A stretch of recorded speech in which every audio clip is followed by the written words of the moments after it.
De la démission du Premier ministre belge à la dissolution surprise du Parlement en France, les élections européennes ont eu des conséquences considérables à travers l'Europe. En Espagne, la victoire du Parti populaire n'aura pourtant pas entraîné la chute du gouvernement de Pedro Sánchez comme l'espéraient les conservateurs, même si pour ces derniers un message a été envoyé.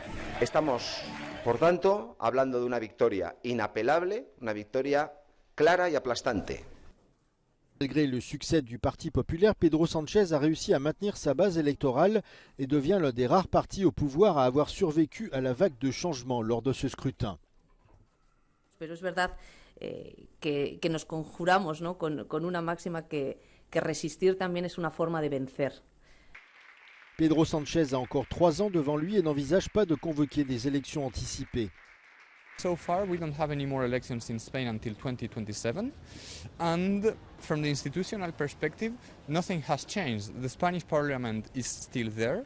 Pedro Sánchez has still a majority to support him. Cependant, le véritable défi pour le Premier ministre espagnol va consister à maintenir son soutien parlementaire, en particulier auprès de ses alliés qui ont été lésés par sa stratégie électorale, tels que le mouvement Sumar et les partis catalans. La ciudadanía ha hablado y yo voy a hacerme cargo.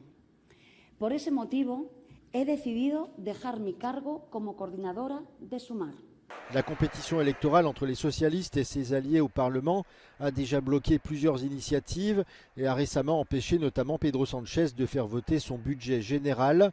Mais malgré ces tensions, une chose unit le bloc parlementaire diversifié qui le soutient, la crainte d'une chute du gouvernement, d'une nouvelle victoire du Parti populaire et l'entrée possible du parti Vox dans un gouvernement de coalition, ce parti d'extrême droite arrivé 3e aux élections européennes.